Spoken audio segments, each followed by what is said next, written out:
हे मारा यूट्यूबना मित्रों, सवाરના जय श्री कृष्ण। હું એક વાત કહું છું। વાર્તા એટલે છે, એક ઋષિમુનિ હતા, જંગલમાં તપ કરતા હતા વર્ષોથી। એમની એક જ ઈચ્છા હતી, કાનાના દર્શન કરવાના, લાલજીના દર્શન કરવાના, કાનુડાના દર્શન કરવાની એમની એક દિલથી ઈચ્છા હતી। રોજ ભગવાનની ભક્તિ કરે, રડી પડે, કૃષ્ણ મને દર્શન આપે, કૃષ્ણ મને દર્શન આપે, લાલજી મને દર્શન આપે। આમ કરતાં કરતાં ઘણો બધો ટાઈમ વીતી ગયો। એક દિવસ એક શિકારી જંગલમાં શિકાર કરવા માટે હતો, તેને એક ઝૂંપડી કુટિયા જોઈ અને કૌતૂહલવશ ઝૂંપડીમાં ગયો। ઋષિમુનિને જોયા તો ઋષિમુનિ બી વિચારમાં પડી ગયા। તો ઋષિમુનિ પૂછે છે, કોણ છે ભાઈ તું? તો કે હું શિકારી છું, શિકાર કરવા આવ્યો છું। શિકારી પૂછે છે, તમે કોણ છે? ઋષિમુનિ મનમાં વિચારે છે કે હું આને કહીશ કે હું આ કામ કરું છું, એને કંઈ સમજ નહીં પડે। એટલે ઋષિમુનિ કહે છે, હું પણ એક શિકારી છું। એવું? તો શિકારી એમને પૂછે છે કે તમે કોનો શિકાર કરવા બેઠા છો? ઋષિમુનિ વિચાર પડે છે, પછી કહે છે કે ચાલ કહેવા દે।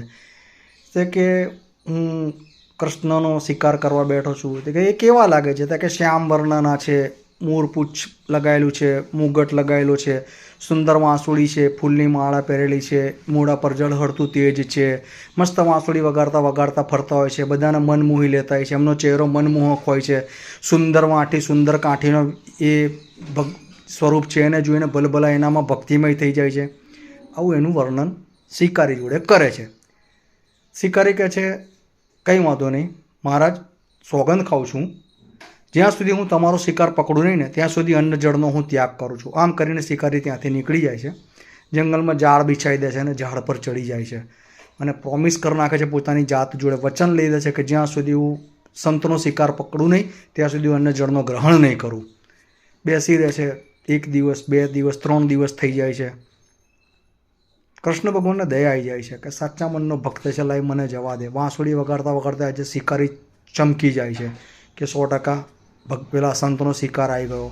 કૃષ્ણ ભગવાન આવે છે, ઝાડમાં ફસાઈ જાય છે। શિકારી બૂમ પાડતો પાડતો જાય, એ શિકાર પકડાઈ ગયો, શિકાર પકડાઈ ગયો, શિકાર પકડાઈ ગયો, શિકાર પકડ, એમ બોલતો બોલતો સંત મહાત્માના કુટીર પર જાય છે। સંત મહાત્માને બતાડે છે। સંત મહાત્મા કૃષ્ણને જુએ છે, રડે છે ખૂબ, કે જે ભગવાન મેં તમારી આટલી ભક્તિ કરી, તમે મને પ્રસન્ન ના થયા। અને કે શિકારીની ભક્તિમાં સચ્ચાઈ હતી, નિર્દોષ હતી, એટલે મેં એને દર્શન આપ્યા। એવી રીતે શિકારીને દર્શન આપે છે, સંતને દર્શન આપે છે, અને પછી ભગવાન અંતર્ધ્યાન થઈ જાય છે। કહેવાનો મતલબ સચ્ચાઈથી, મનથી, આત્માથી તમે જો સેવા કરો ને તો શિકારીને પહેલાં દર્શન મળે, સંતને પછી મળે। એટલે તમે કેવું વર્તન કરો છો ને કેવું તમારું વર્ચસ્વ છે, તમે એના પર હોય છે। મારા વિડીયોને લાઈક